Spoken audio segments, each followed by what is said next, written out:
Assalamualaikum warahmatullahi wabarakatuh. Waalaikumsalam warahmatullahi wabarakatuh. A'udzubillahi minasyaitonirrajim. Bismillahirrahmanirrahim.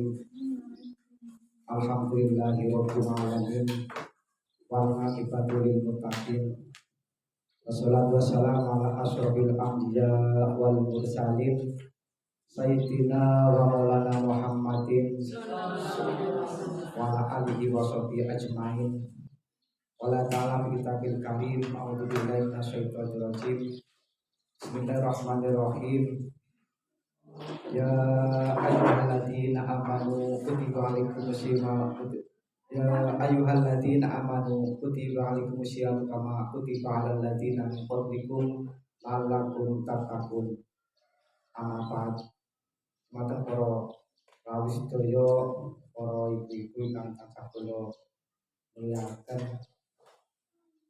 Satripun monggo kita sarangan tansah niraken puji syukur kita dumateng Allah Subhanahu wa taala kang sampun maringi kenikmatan, rahmatan, kesehatan, kesempatan, insyaallah keikhlasan dumateng kita sedaya sehingga wonten ing sapunika kita saged sarengan makempal wonten kegiatan rutin bulan Ramadan dinika pengawasan mugi-mugi kemawon selama bulan Ramadan khususipun kita diparingi kegiatan baik lahir maupun batin sehingga saged melaksanakan kewajiban kita menjalankan ibadah puasa dan juga bisa melaksanakan ibadah-ibadah pun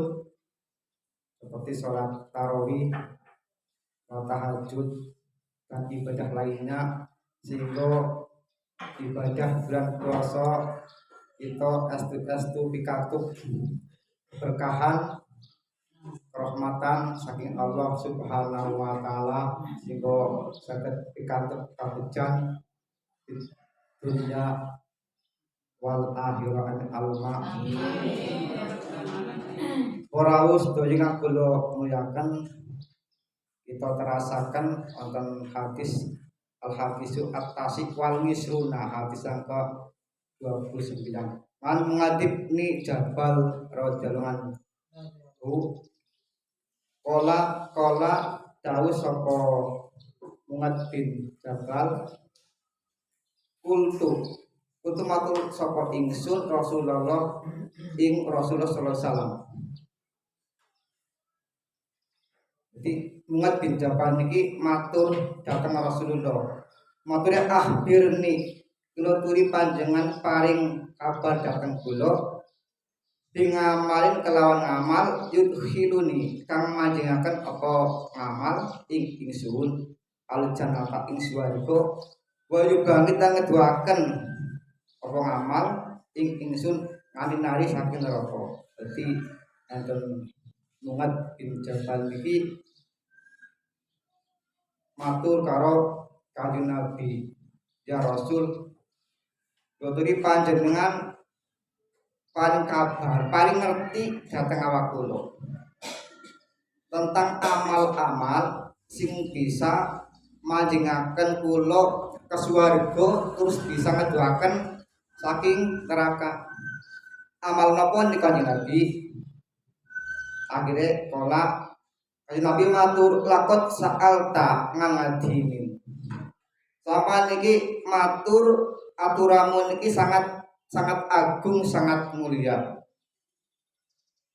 Jaluk pengertian sinangkono apik bagus tentang amal sing bisa memasukkan ke surga dan bisa menjauhkan dari api neraka.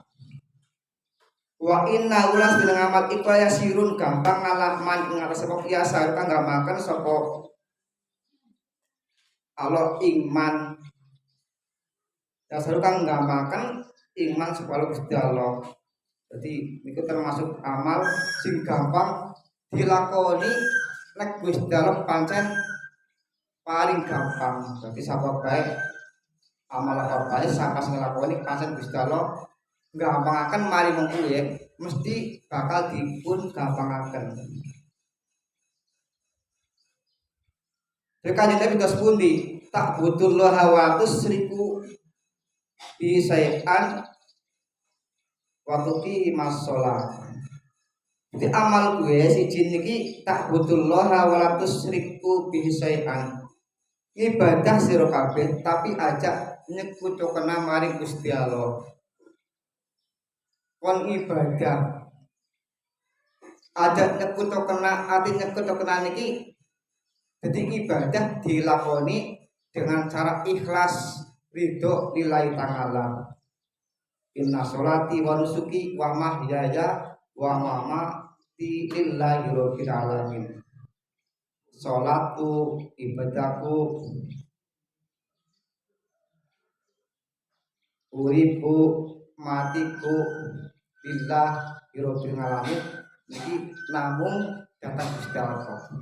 Jadi pengabdian secara utuh niki kurang marang Gusti Allah tok ibadah. Jadi ibadah tapi anak dua hal, ibadah dalam arti niki sing ibadah langsung datang Gusti Allah disebut hablu minallah. Terus ibadah sing wonten kaitane kali makhluk Gusti Allah mengenai amal-amaliyah, jadi jane ibadah hablum minanas. Dan ibadah iki wonten sing wajib, enten sing wajib, enten sing sunah. Niki ibadah antak butullah. Ibadah datang Gusti Allah. Dan ibadah niki wonten 3 tingkatan, Bumi. 3 ibadah niki ana 3 tingkatan. Siji niki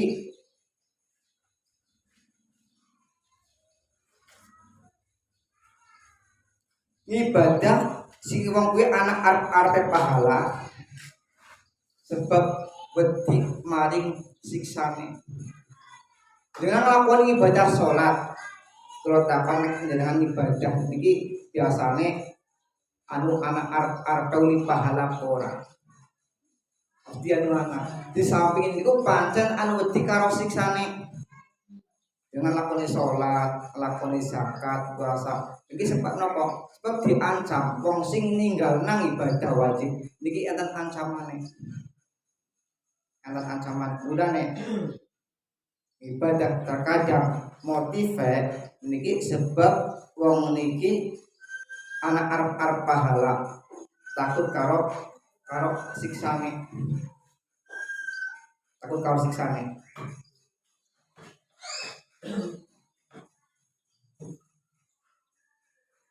Terus kedua, derajat nang loro nglakoni ibadah sebab kepengin derajat sing mulia.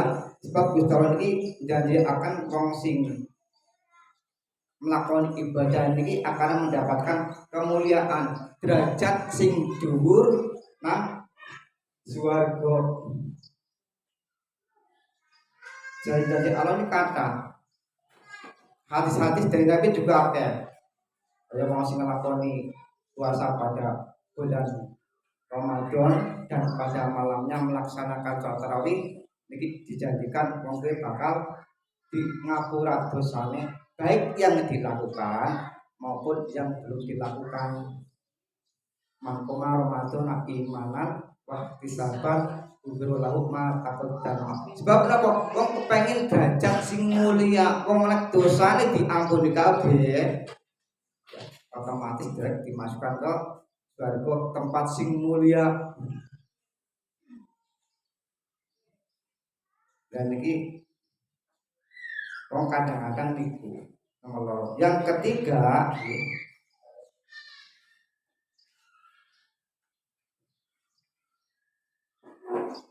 derajat sing paling dhuwur wong nglakoni ibadah niki sebab duweni rasa isin karo Gusti Allah.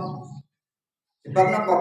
Niki mengingatkan kepada diri kita sendiri, introspeksi diri kita sendiri, kelingan bahwa menungsa nang donya niki udah apa-apa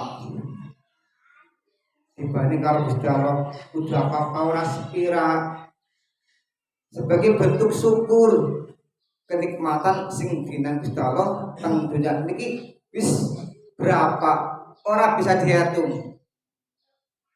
Wala tak tu nikmatallahi la tusuha. Upama dhewe kon ngitung nikmate Gusti Allah niki saking akeh ora bakal bisa ngitung. Mulai kula jenengan niki teng rahim ibune anak kenikmatan sampai medal ngantos sak niki berapa ribu kenikmatan yang tidak terasa, bahkan kita belum mensyukuri dewe para bisa ngitung.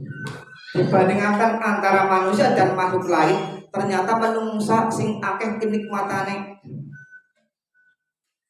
Menungsa niki diparingi siji anak akal pikiran. Hewan kuwi akal pikiran. Akal pikiran. Bentuk sing sempurna. Dibandingkan bandingaken karo makhluk Gusti Allah yang lain, paling sempurna niki menungsa baik secara lahir maupun batin. Yang mau kewan apa kaya wong. Lambenan ya. Nganggo bedaknya double segala merek tinggo kabeh urus kok wangi kelek ngono dipaisi tes kurang dilengkapi karo kacamata ngoblong-ngoblong sepatune sandale didurna nggih. Ngono to kasih dipaes-paesi. Niki menungsa luar biasa niki mate.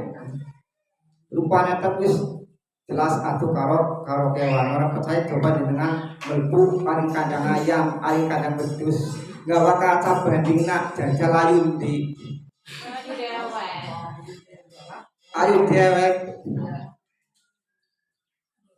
rupanya tok belum kenikmatannya lain sing luar biasa berupa hidayah agama. Wong tok sing dinai hidayah agama sing bisa nyelametaken teng dunya sampai akhirat. Dene menungsa mboten wonten kewan, tumbuh-tumbuhan ora diberi malaikat ini saja. Malaikat pun kasihanke menungsa duwe nafsu. Malaikat ora duwe nafsu. Ora duwe nafsu malaikat. Mulane mereka pun dinai apa? Jadi diperintah nang Gusti Allah kon manut, kon ngapa bae manut niku malaikat. Kon nyebut nyawa, kon aja pun niku tok dadi ora duwe nafsu. Orang nikah kaya kulo panjenengan. Jadi nek begini akan kenikmatan jenengan karo malaikat. Bisa menikmati makanan, bisa menikmati hidup bersama keluarga, bisa pesan dan sebagainya. Mendung satok. Ini kenikmatan. Mulane wong meniki ngerasa izin, merasa malu dengan kalau semua sudah diberikan kepada kita. Kurang apa? Cici kurang aneh, kurang bersyukur. Niku tok, kurang bersyukur.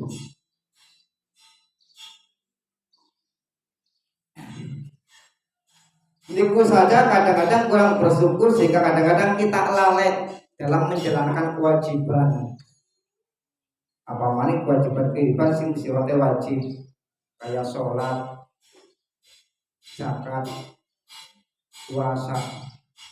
Ini akan cerita zamane Kanjeng Nabi niki ketika Nabi niki sedang duduk ya bersama para sahabat, tiba-tiba niki ada seorang pemuda, anak pemuda masuk karo Kanjeng Nabi sambil nangis takoni, "Napa kok nangis?" Jawabnya, "Bapakku mati ya Rasul, tapi ora dikafani, ora di besi. Terus pada kados niku Kanjeng Nabi perintah maring sahabat Abu Bakar karo Umar. Terus malam ini maring Umay. Sampai nang kono kaget. Sebab nopo? Mayat yang sudah mati niki wujude berubah dari celeng sing ireng banget rupane.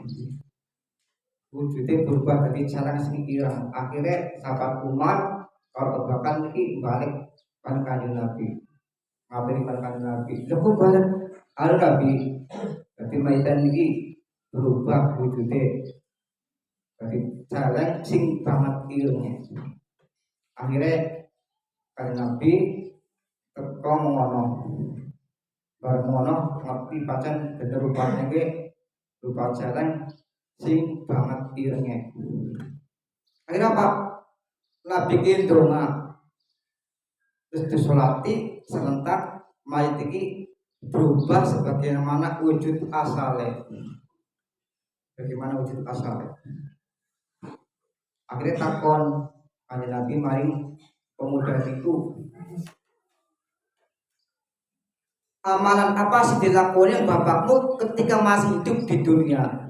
Jawabnya, jadi selama bapakku masih nang dunia, ini orang tahu lakoni sholat. Jadi termasuk hukuman bagi orang sing orang tahu melakoni sholat. Akhirnya sahabat matu, Kanjeng Nabi matu ke sahabat. Ya sahabat lihatlah, ini adalah hukuman bagi orang yang ketika hidup di dunia itu tidak pernah melakukan sholat. Dan kisah lain juga terjadi pada zaman Khalifah Abu Bakar As-Siddiq.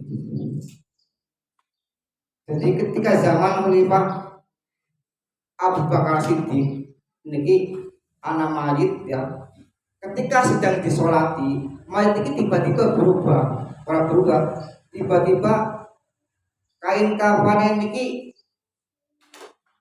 goyang-goyang, ubah-ubah. Masa mayit kan disolati kok kain kafane obah, anak pane nang jero.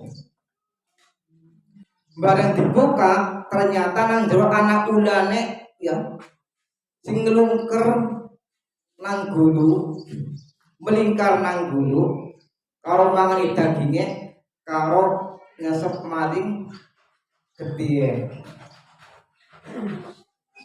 Ulah. Akhirnya ulah niku ngomong, lam tak tulunani. Aja matani maring aku. Aku kowe diperintah nang Gusti Allah kon nyiksa wong kowe. Terus arep takon apa keselane wong kowe? Kesalahan wong kowe ketika nang dunia niki pernah melaksanakan 3 hal. Siji,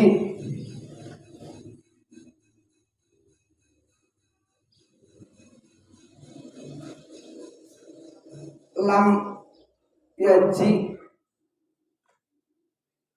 orang nekani maring sholat ketika mendengar adzan. Jadi nalikane anak adzan wong kowe ora gelem lakoni sholat jamaah.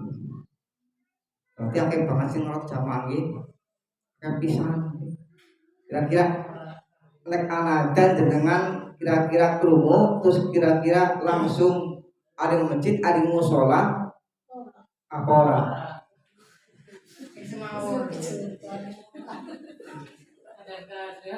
Jadi kita saminga adzan layak siu ila jamaah. Ketika mendengar adzan tidak berburu-buru pergi ke tempat jamaah. Kesalahan pertama. Yang lain perlu panjat dengan kadang-kadang rumah adzan cedek masjid males apa malah sing ado. Ya orang masjid orang musala ya minimal asing bojone. Ayolah sholat jamaah. Masjid ado, musala ado. Samping itu likur ya kita ingatkan tentang faedah jamaah. Ini kesalahan pertama. Kesan nomor loro apa? Layah rujuk zakat min malihi, wong niku ora gelem ngetona zakat dari hartanya yang dimiliki. Dari hartanya yang dimiliki. Sawai amba, karangane amba, pabrike akeh, usahane akeh, tapi ora gelem ngetokaken zakat. Sebab apa? Pada dasarnya harta ini adalah merupakan titipan. Semakin hartanya kata, semakin akeh tanggung jawab kita. Sebab apa? Harta ini akeh kata ini bisa loh, hanya sekedar titipan roh. Semakin akeh tanggung jawab, semakin kita tidak punya harta, maka tanggung jawab kita semakin sedikit. Zakat bebanda orang titipan dengan milih sing sugih apa milih sing melarat cukup ini kayak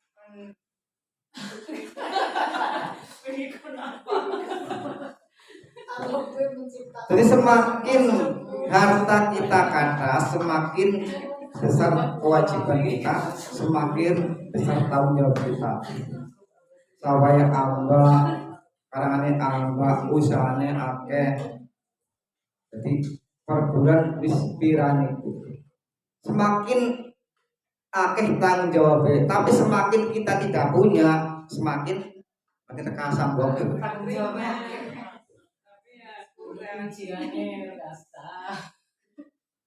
Semakin tidak punya, semakin kecil tanggung jawab. Ketika BKB itu anak tanggung jawabnya. Orang dia punya tanggung jawab. Cuma dalam masalah harta ini beda.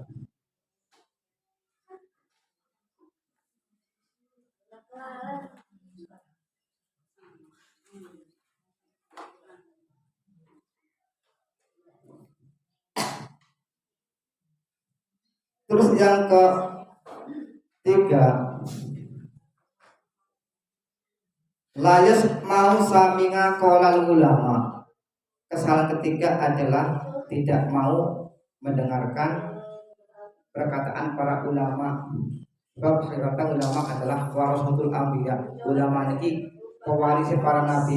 Jadi kalau panjenengan wonten ngaji ini biasanya diambil dari beberapa kitab-kitab anak fikih, anak tauhid, anak Al-Qur'an dan lain sebagainya.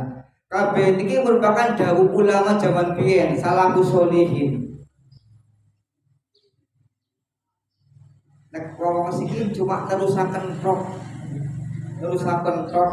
melalui empat bapak sing tatua anak kitab niku sing nyusun nih para salafus sholihin, ulama-ulama zaman biyen.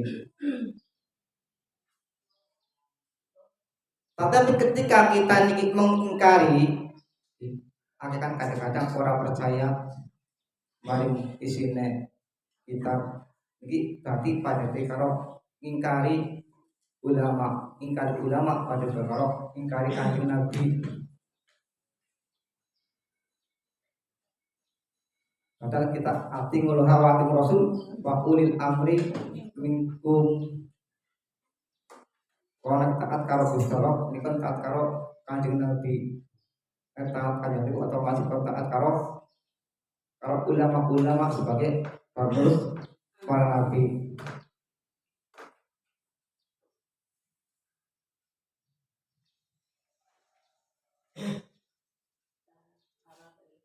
Terus watuki masolata termasuk amal-amal bagus yang kedua. Pertama niki antak budullah watus dikisai. Yang kedua watuki masolata kon ngelakoni sholat.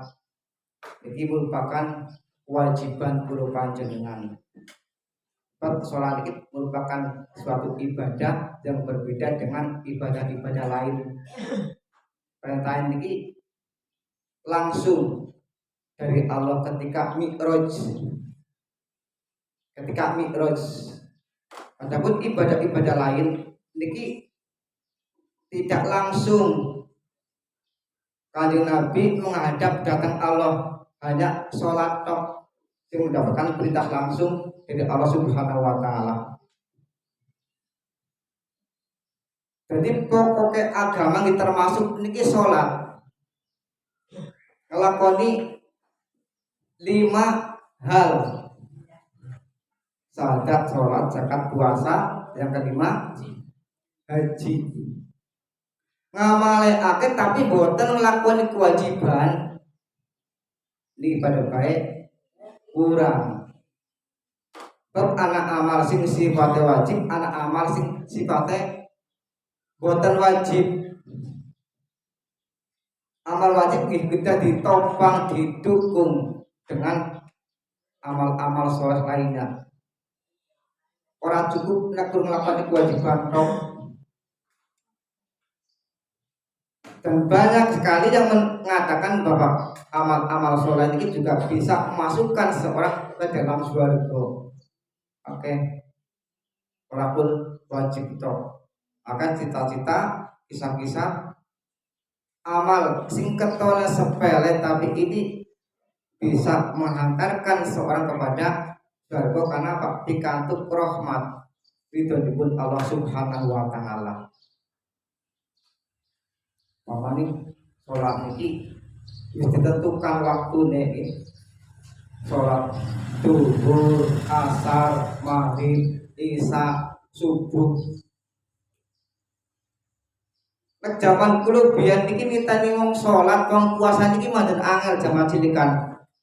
Bapak kadang-kadang ngenteni maghrib kudu nunggu beduk. Biyen urung anak TV, radio, speaker anak tapi nang desa ku Sri Lanka. Hanya wong tertentu sing memiliki. Kapan wis menjelang maghrib ya beduk niki wis pada siap-siap kabeh. Pasang telinga wis maghrib apa urung, maghrib apa urung. Jaman biyen.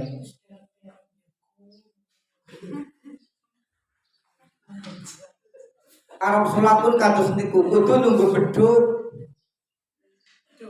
Nek beduk wis ana tempe berarti wis waktu sholat. Dan sedikit gampang ana HP, ana jam, ana TV. Waktu sholat sadiki pun mau dijadwal waktu sholat jam sekian, habis sholat jam sekian, waktu buka jam sekian, waktu imsak jam sekian, sedikit gampang. Sebab kabeh kenikmatan wis diparingaken datang kita sedaya kang Gusti Allah melalui alat sing wis canggih. Semakin gampang kemudian pengen ketemu corona ke gampang sedikit nang luar. Tek zaman biyen kepengen ngerti suara lewat tulisan tek butuh waktu setengah bulan. Kirim surat maring luar negeri paling Malaysia seminggu tuh betul. Engko ngirim balik ke rumah seminggu tuh betul. Jadi kepengen ngetik kabar butuh waktu setengah bulan. Sedikit orang perlu coba mencet HP tok ngerti wonge, ngerti suarane. Wis digampangkan rezeki di Allah Subhanahu wa taala. Tinggal kita mau mensyukuri dan menggunakan itu semua untuk kebaikan. Jadi semakin alat ini canggih, semakin besar peluang kita untuk beramal. Jadi anak WhatsApp, anak Twitter, anak Facebook, Instagram, dan ini udah digunakan untuk mengembangkan amal walaupun nang status tulis mari kita berbuka aja wajib mendapatkan pahala. Instagram, Facebook, status semakin banyak peluang untuk mendapatkan pahala. Nah kita pikir ke arah situ, tapi kadang-kadang ini al-kadir itu berarti itu kesenangan daerah tok. Pada terpikir, gitu. Orang kepikiran mari ngono, bahkan entek tubuh maning, sambil cetak, bisa nangis asik dolanan HP bae.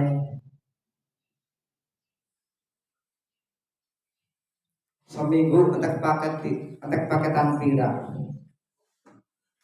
Orang dia bapaknya kerjanya ngapa? Tapi waktunya senang-senang baik. Orang berpikir ke arah situ. Bapak kerjanya nang sawah, bawon, kerja beling-beling ireng orang karuan.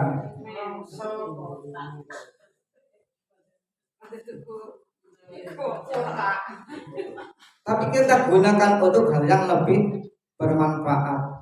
Apalagi gimana? Teringatkan beban guru ini ya pas musim COVID gurunya duduk nang rumah, muridnya dengan HP, Google, mana teringatkan. Jadi termasuk dimanfaatkan.